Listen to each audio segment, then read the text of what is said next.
personne, ou comment nous, en tant que parents, on peut détecter que cet enfant a des blessures? Comment on peut reconnaître ça?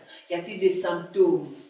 Y a-t-il des symptômes? Est-ce qu'il y a des tics? Il y a des choses qui nous montrent qu'il y a quand même quelque chose qui ne va pas. Il y a beaucoup de symptômes et ça dépend des genres de blessures que l'enfant a développées. D'autres personnes, par exemple, deviennent agressifs. D'autres personnes, par exemple, ne parlent plus. Ils se renferment à eux-mêmes. D'autres personnes ont des pensées suicidaires. D'autres personnes ont la peur continue. Il y a plusieurs symptômes qui peuvent aller même au trouble des comportements. Le mensonge, fuguer, difficulté au niveau de l'école, devenir toc, anorexique, ne pas aimer la nourriture, ou carrément boulimique, manger beaucoup. L'enfant aime bien dormir, il préfère être seul, la solitude par exemple, les difficultés de grandir, la peur d'affronter les mondes des adultes, incapacité de pouvoir faire face aux vrais défis, les pleurs continuelles. Une fois qu'il y a une opposition, c'est les pleurs qui sortent. Donc, il y a tellement de symptômes, c'est aux parents justement de dire ce comportement n'est pas normal.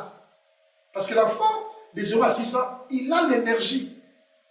Et cette énergie, il faut le voir. On dit, il a beaucoup d'énergie. Maintenant, on constate que l'enfant est triste. Il est malheureux. Il ne s'exprime pas. Alors qu'il est censé s'exprimer devant ses parents. Il les fait pas. Renfermé. Les parents doivent comprendre que ce sont des signaux. Il ne sait pas parler, il est enfant. Il ne sait pas se défendre.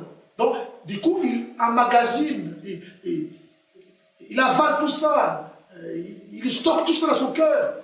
Son âme, son intelligence sera affectée.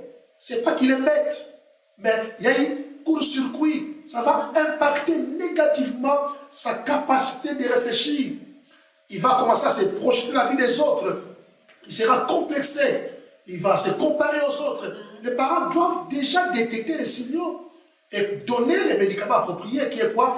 Les vitamines d'affection, d'attention et de sécurité. Quand l'enfant se rend compte qu'il est aimé, il se confie.